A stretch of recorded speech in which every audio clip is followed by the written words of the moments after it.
breathing and we need to. 911 breathe. Now listen carefully, okay?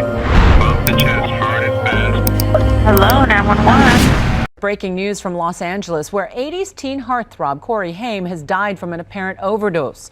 The 38-year-old was rushed to a Burbank hospital overnight. He was often paired with Corey Feldman as the two Coreys. Haim was just 38. Welcome to Hollywood Departed, your source for last days and famous graves.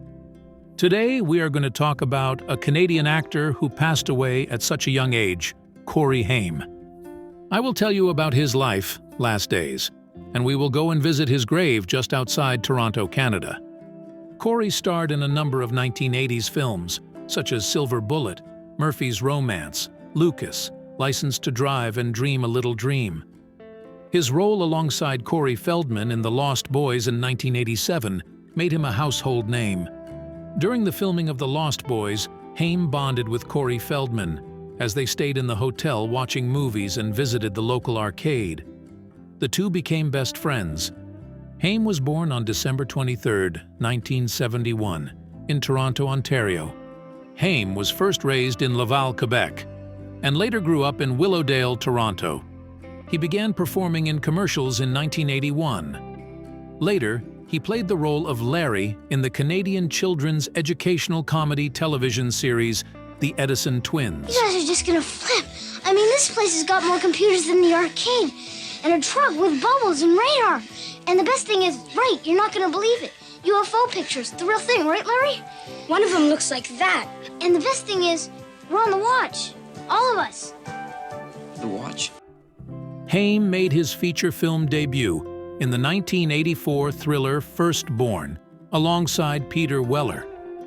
In 1985, Haim appeared in supporting roles in Secret Admirer and Murphy's Romance, the latter with Sally Field.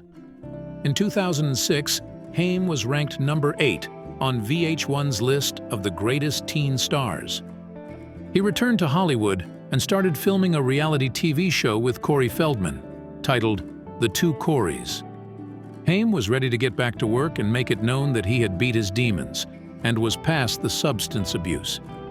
On February 7, 2008, Haim ran a paid advertisement in the Hollywood trade publication, Variety, with a full-page photo stating, "This is not a stunt. I'm back. I'm ready to work. I'm ready to make amends." Now, let's talk about his final days and his final resting place. On March 10, 2010, mother phoned 911.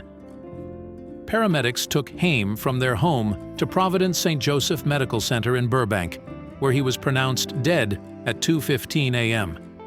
He was 38 years old.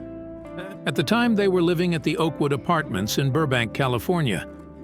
The 10-minute 911 call made by Haim's mother was leaked on the internet. Haim had been ill with flu-like symptoms for 2 days before his death. A doctor called on him and took his temperature, but did not suspect serious problems. Los Angeles police initially stated that Haim's death appeared to be an accidental overdose, and news coverage across the world started reporting it as such. It emerged that Haim had used illegal aliases to procure over 553 prescription pills in the 32 days before his death, having doctor-shopped 7 different physicians and used 7 pharmacies to obtain the supply. The pills included 195 Valium, 149 Vicodin, 194 Soma, and 15 Xanax. On May 4, 2010, the LA County Coroner's Office autopsy report revealed that Haim died of diffuse alveolar damage and pneumonia, together with hypertrophic cardiomyopathy and coronary arteriosclerosis. The death was ruled a natural death.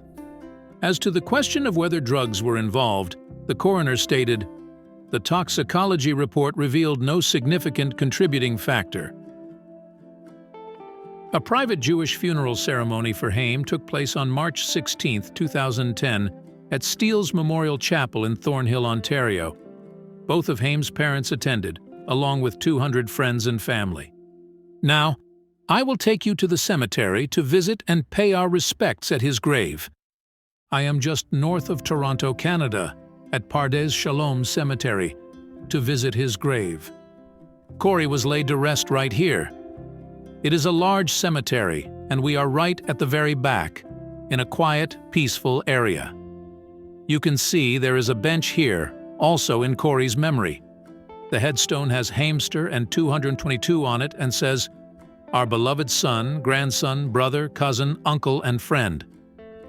You are a bright and shining star that will live on for eternity. You will always be loved and forever in our hearts. Peace."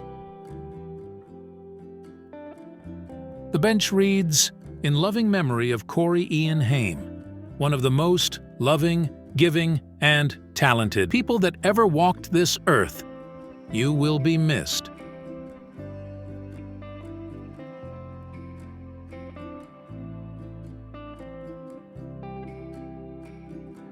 I have so many fond memories of watching Corey in so many amazing roles. Thank you for coming along today to talk about Corey Haim and visiting his final resting place. Hit that subscribe and like button to join us on our next adventure. This has been Hollywood Departed and the grave of Corey Haim.